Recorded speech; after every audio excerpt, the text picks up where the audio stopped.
अच्छा भैया, ब्राह्मणों ने सही में अत्याचार किया था जैसा एलसी लोग कहते हैं?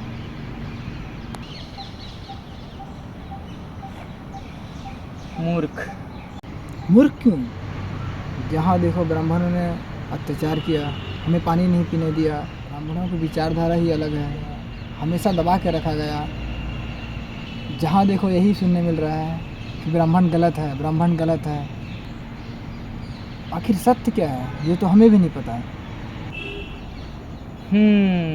लगता है तुम भी चूतिया जनता पार्टी का वीडियो देख लिए हो। चलो कोई बात नहीं, आज मैं तुमको अच्छे से समझाता हूँ। सब डिटेल में विस्तार पूर्वक तुमको समझाऊंगा। अगर ब्राह्मणों ने सही में अत्याचार किया तो ये बताओ, ब्राह्मणों की संख्या कितनी है? संख्या 5% है। और एलसी की संख्या कितनी है? एलसी की संख्या 75% के लमसम है। तो अब ये बताओ, अत्याचार किसने किया होगा? सोचने की बात है, लॉजिक लगाओ, सोचो।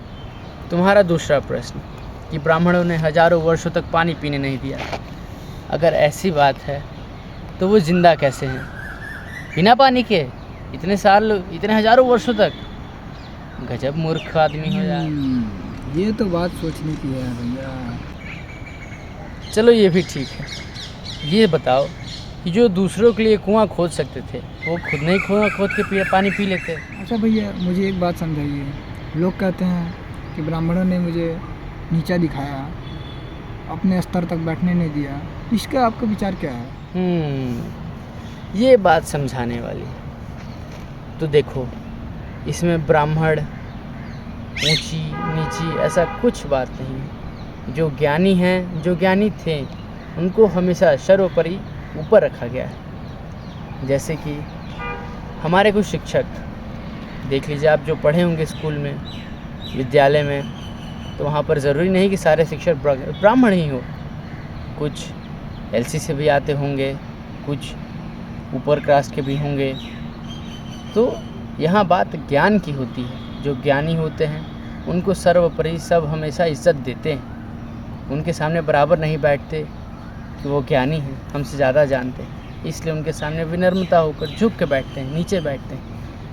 कि सिर्फ ब्राह्मण हैं तो ऊपर बैठेंगे, नीचे बैठा के रखेंगे। ये भ्रमित करने वाली बातें हैं। कृपया इसको सोचें, समझें। अच्छा, क्या ब्राह्मणों ने खुद को सर्वोपरि रखा? क्या दूसरों की सहायता नहीं की? चलो अब इस बात को समझो।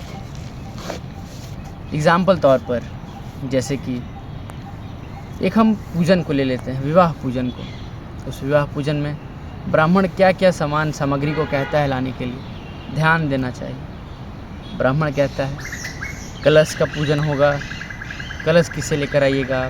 कुम्हार से। फिर बैठने के लिए पीढ़ा जो लगता है ना मंडप में, पीढ़ा का ज़रूरत पड़ता है। लकड़हारा, आप लकड़हारे से पीढ़ा लेकर आइएगा, जो पीढ़ा बनाता है। इसके बाद आप दूध दही किसके लेकर आइएगा? एक ग्वाले से लेकर आइएगा। पूजन की सामग्री ये सब आप बाहर से ही लेकर आइएगा। ब्राह्मण तो सब लाएगा नहीं, ना ही ब्राह्मण सब देता है। तो ब्राह्मण के इर्द गिर्द पूरी अर्थव्यवस्था घूमती है। उसके बाद मंडप में जो प्रयोग होता है बांस, या जो बांस की खेती करता है उससे लेकर आइएगा। ये सब ब्राह्मण ही कहता है कि आप जाके उनसे लेकर आइए, ये सब सामान लेकर आइए। उसके अलावा जो छोर कर्म करता है वही पूजन का सारा सामान तैयार करता है, जिसको हम लोग नाव कहते हैं। तो ब्राह्मण कभी अकेले नहीं चलता, वो हमेशा सबको साथ लेके चलता है, सबको साथ जोड़ के चलता है। खुद का कभी अकेले उन्नति नहीं करता, वो सबको उन्नति में बराबर का मौका देता है। सबको साथ लेके चलना ब्राह्मण की आदत है, और धर्म भी शुरू से। ये आज के युग में सब ऑनलाइन देखने लगे, ये वो, जितने छोटा में विधि में पूजन हो गई समाप्त। आप सिर्फ विवाह को देखते हैं, लेकिन उसके पूरे विधि विधान को जानेंगे ना, किस प्रकार से होता है। हम समझ गया, सारा कॉन्सेप्ट ही क्लियर हो गया। अच्छा, हमारा एक और प्रश्न था कि सही में औरतों को नीचे रखा गया है? हमारे धर्म में आगे बढ़ने नहीं दिया गया है। ये प्रश्न भी बहुत अच्छा है। अब इसका उत्तर हम बाद में देंगे, नेक्स्ट वीडियो में। चलिए, इसी के साथ जय श्री राम।